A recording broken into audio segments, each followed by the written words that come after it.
Welcome to our channel. నేను మీ master Durgaprasad. ఈరోజు మనతో పాటు ప్రముఖ వ్యక్తి, మనందరికీ తెలుసు, యలమంచిలి శివాజీ గారు ఉన్నారు. సార్ నమస్కారం. సార్ మీరు మాజీ ఎంపీగా ఉన్నారు, రైతు పక్షాన ఇప్పుడు కూడా పోరాడుతున్నారు, రైతు నాయకుడు. అంటే దాన్ని రైతుల కష్టాలు తీయడానికి ఎంతో ప్రయత్నాలు చేశారండి. చాలామంది ప్రముఖులతో మీకు పరిచయం ఉంది. ప్రస్తుతం ఈ తెలుగు రాష్ట్రాల రాజకీయాలు చూస్తుంటే ఎలా ఉందంటారు? ఇప్పుడు అవి చూసిన తర్వాత వీటి గురించి మనం మాట్లాడుకోవాల్సిన అంశం కాదు అది. It is not worth our discussion. అసలు ఫాలో అవుతుంటారండి రాజకీయాలు ఏంటన్నది? ఏముంది ఇప్పుడు అసలు రాజకీయాలు ఏముంది చెప్పండి. అసలు ఏమన్నా ఉన్నాయా? అంటే ఇప్పుడు తెలంగాణ అనుకుంటే ఒక పద్ధతి ఉంది, ఆంధ్రప్రదేశ్ ఉంది ఇంకో పద్ధతి. ఇప్పుడు అసలు రాజకీయాలు అంటే ఏంటి, డెఫినేషన్ ఏంటి?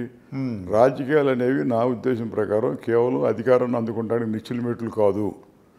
రాజకీయాలు అనేవి ఉన్నతమైన మానవ విలువలను పెంపొందించి అభివృద్ధి పరిచేటిని నిగ్గు తేల్చి వాటిని భద్రపరిచి భావితరాల వారికి అందించడమే రాజకీయాల లక్ష్యం. అది ఎలాగ సాధ్యం?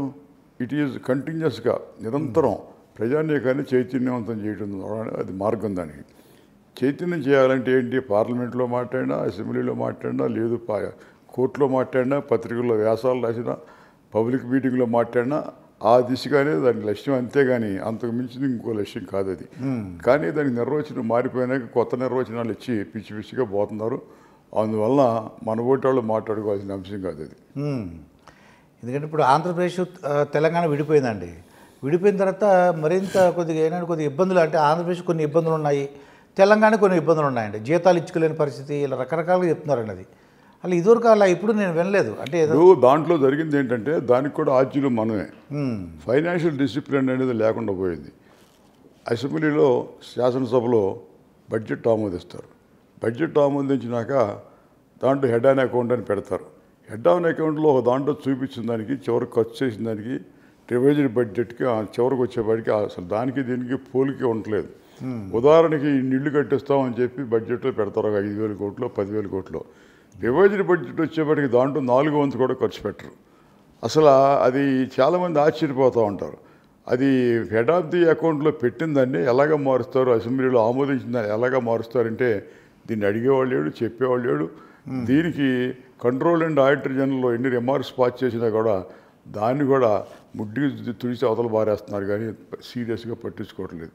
ఆ ఫైనాన్షియల్ డిసిప్లిన్ లేకపోవటం వల్లనే ఇదంతా వస్తుంది. ఇప్పుడు తెలుగు రాష్ట్రాలు అంటే విడిపోయిన తర్వాత ఆంధ్రప్రదేశ్లో మొట్టమొదటిగా తెలుగుదేశం ప్రభుత్వం వచ్చిందండి.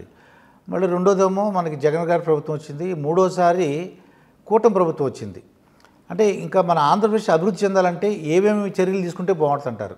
ఇప్పుడు మేము ఆశించింది ఆంధ్ర రాష్ట్రం ఎలాగంటే చాలా విశాలమైన తీర ప్రాంతం ఉంది మనకి. దాదాపు 1000 కిలోమీటర్ల తీర ప్రాంతం. 1000 కిలోమీటర్ల తీర ప్రాంతంలో సౌత్ ఈస్ట్ ఏషియన్ కంట్రీస్ అన్నిటికీ కూడా మన తీరం చాలా దగ్గర.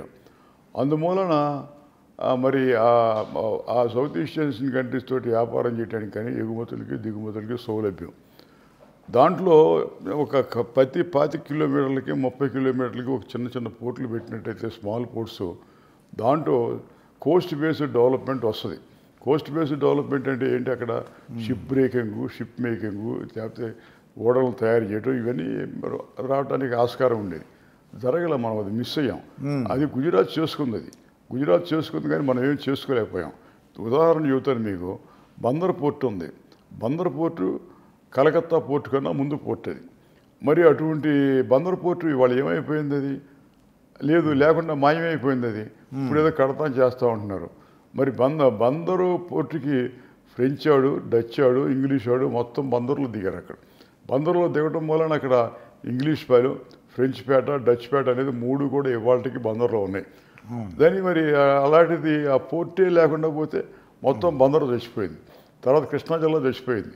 మా చిన్నతనంలో బెదవాడ నుంచి బందరు వరకు అది రాష్ట్రం మొత్తం మీద ఉమ్మడి ఆంధ్రప్రదేశ్లో చాలా మెరుగైన ప్రాంతం, ముందున్న ప్రాంతం. అది చాలా అభివృద్ధిలో కళకళలాడుతూ ఉంది, ఆదాయాలు బాగున్నాయి అనుకునేవారు. ఎంత బాగా ఉండేదంటే అక్కడ దిగువ మా కృష్ణా జిల్లాలో దిగువ ప్రాంతాల్లో ఉన్న మరి కైకులూరు తాలూకా, బంటుమిల్లికి, మండవల్లికి వాటికి కావాల్సిన వాళ్ళకి బంధువులు ఎవరైనా ఉంటే మా ఊరు నుంచి, మా ఊళ్ళ నుంచి ధాన్యం కానీ, లేకపోతే 10 బస్తాలు, ఇంకా లేకపోతే ఒరిగడ్డి కానీ, పశువులకి మేత కానీ ఇక్కడి నుంచి పంపించేది.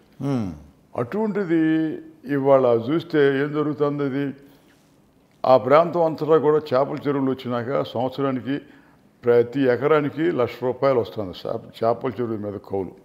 అదే మాదిరిగా జంగారెడ్డిగూడెం, కొయ్యలగూడెం ఈ ప్రాంతాల్లో ఎకరం ఖరీదు కొనడానికి ₹1,000 ఉండేది, ₹800 ఉండేది. దానికి ఇవాళ మరి పామాయిలు లేకపోతే పొగాకు వచ్చిన తర్వాత మా క్రాప్ హాలిడే దాంతో పొగాకు రేట్లు పెరిగిన తర్వాత కౌలే సంవత్సరానికి ₹1,00,000 వస్తుంది ఎకరానికి. ఈ ప్రాంతంలో బందర్ నుంచి బెజవాడలో ఉన్న ప్రాంతం అంత ముందున్నవన్నీ పోయినాయి. బందర్లో పోర్టు పోయింది, ఆంధ్ర బ్యాంక్ హెడ్ క్వార్టర్స్ బందర్లో ఉండేది అది పోయింది, హైదరాబాద్ వచ్చేసింది, జోనల్ ఆఫీస్ ఎల్ఐసి ఉండేది అది పోయింది. తర్వాత ఆంధ్ర సైంటిఫిక్ కంపెనీ మూసేస్తుంది. తర్వాత 1864లో నోబుల్ కాలేజీ పెడితే ఆ నోబుల్ కాలేజీ మూతపడింది. మరి ఈ మాదిరిగా అన్నీ పోయి బందర్లో మిగిలింది ఏంటంటే కలంకారీ అద్దకం, లేకపోతే గిల్టు నగలు, లేకపోతే బందర్ మిఠాయి, లేకపోతే బందర్ పిచ్చాళ్ళు, అదే మిగిలింది. ఆ నేపథ్యంలో ఇవాళ రాష్ట్రం మొత్తం మీద విడిపోయిన రాష్ట్రంలో కూడా మోస్ట్ బ్యాక్వర్డ్ ఏరియా ఏదంటే బందర్ నుంచి బెజవాడ వరకు తెలియట్లేదు మన వాళ్ళకి. అసలు ఆ ప్రతినిధులు ఏం చేస్తున్నారో నాకు బోధపట్ల చాలామందిని అంటూ ఉంటాం ఎప్పుడన్నా కనపడేప్పుడు కానీ సమావేశాల్లో కానీ. ఏమైనా సిగ్గట్టేయట్లేదా మీకు?